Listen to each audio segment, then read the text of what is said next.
Hi, my name is Phil Archer. I'm Deputy Director at Reynolda House, and this year we are celebrating the successful conservation treatment of Thomas Hart Benton's Bootleggers, made possible by the Bank of America Art Conservation Project. We're in storage today where the painting is awaiting its next exhibition. And this recent conservation work has restored Bootleggers to the dazzling tones of its original appearance when it was finished in 1927. Thomas Hart Benton's ambitious project for Bootleggers was to distill the era of Prohibition into a single scene. He created a teeming, high-energy, kinetic microcosm of the rough underbelly of the Prohibition era that was rife with crime, with corruption, hypocrisy, and a more rapid pace than the world had ever known. Hello, I'm Ruth Cox, and I'm a paintings conservator here in Durham, North Carolina. And I've been working with Reynolda House Museum for over 18 years on different works in their collection. Today I'm going to be talking with you about this beautiful picture by Thomas Hart Benton. To begin with, Benton always did a lot of preparatory sketches and drawings of the composition before he began to paint. Although this is on the early side in Benton's career, he had been treating his paintings like research projects with many, many studies, lots of preparation for a long time, and he would do this throughout his life. This is one of the more finished studies, perhaps the most finished study that Benton produced in advance of Bootleggers. In this painting called Bootleggers, at the very center is a train being propelled, almost leaning into its forward motion on its illicit errand of transporting illegal hooch. And just below the train, there's a hijacking taking place, and a police officer who's clearly on the take is just watching nonchalantly. And if we pull back from the center of the canvas, you see the entrepreneurial class that's growing up to fill the void left by Prohibition. At the time of the ratification of the 18th Amendment in 1919, liquor sales were estimated to be the 5th largest industry in America. So of course people continued to drink, and the Bootleggers supplied that demand. And Prohibition was prohibition for the poor and not the rich. So the tuxedoed class that we see on the left coming to purchase a bottle of rot gut were not really hampered at all by Prohibition. On the right, we see a laborer burdened by carrying bottles to the waiting airplane. This is 1927, the year of Lindbergh's flight on the Spirit of St. Louis. So aviation was certainly a national obsession, and it was an obsession of Thomas Hart Benton. The painting really moves in a counterclockwise circularity, being led by the airplane, the other airplane that's already aloft, leaving this wake of thickening green smoke, almost the color of absinthe. And then it takes our eye to complete the circle in the movement of the purchasers and the suppliers of the alcohol. And the hypocrisy is reinforced for us if you look at the salmon-colored wall in the distance. An advertisement advises that we should feel our best, take pills. So mood enhancers continued despite the illegality of drink.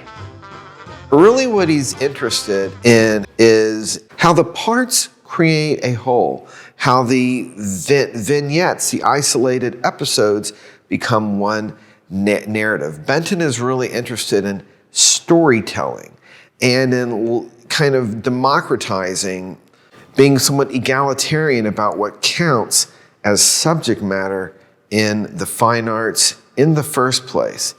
But he's also interested in the whole infrastructure, the whole industrial complex, it's right to call it that makes this happen in the first place. And he understands that communication and transportation and hard labor are critical to this. That's why we see the airplanes here. That's why we see the telephone or telegraph wires. And that's why we see the locomotive and, of course, the automobile.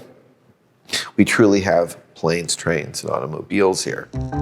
Just like us, works of art are on their own voyage of life, and they have really interesting backstories in many cases, and they age like everything else does. So these works that are the merest millimeter thick can last centuries, but conditions of humidity and temperature and pollution affect them. They're very sensitive to those kinds of climate effects.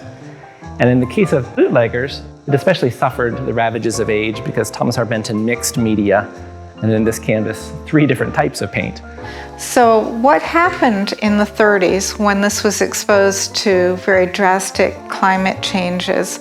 The masonite support started to buckle and warp. And because of that, it caused cleavage between the very brittle first layer of chalk ground and that support. So there was an inherent weakness that had started at the ground in this painting. Bootleggers was a seminal and pivotal painting for Benton, and he held on to it in his personal collection until he was in his 80s, when it was acquired for Reynolda House just a few years before his death. Benton had painted murals about American history before this work, but he cited Bootleggers as the very first of his murals to show contemporary American life, American types, new occupations, new technologies. These contemporary murals earned Benton great fame and acclaim, so it's notable that he did not want to let this first one go. Because he kept it in his studio for 45 years, he had time to see his original varnish turn yellow over time, which changed the overall tonality of the canvas. In a detailed letter to the museum, which we're thrilled to have, he explained that in the 1960s he removed this yellowing varnish, he repainted much of the original egg tempera with acrylic paint, and he secured the painting with an acrylic gel medium over the entire surface. But this did not fully secure areas of paint that he had noticed were starting to come loose and deflate. So in the 1980s, Reynolda arranged for yet a third varnishing with another synthetic resin, which was the most modern product available at the time.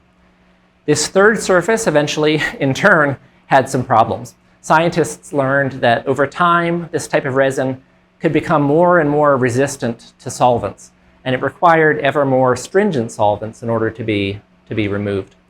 Ruth Cox began consulting with the museum around this time, and she recommended removing the resin entirely before it became too difficult to remove without potentially damaging the paint layers below. Even though it isn't a visual problem with the painting, it's a chemical problem and something that needs to be removed, not because the surface looks bad at this moment, but because of the potential of it becoming insoluble at a later date, something that can't be removed safely from the painting.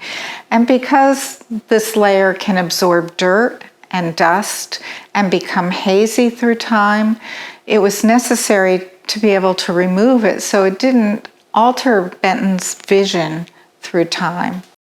Conservator Ruth Cox, in my mind, is equally a chemist and an artist. I mean, she combines the artist's sensitivity to color and to texture and to the action of light with the chemist's deep knowledge of the interaction of substances. And watching her work on this canvas was a marvel because she needed to figure out how to remove the varnish.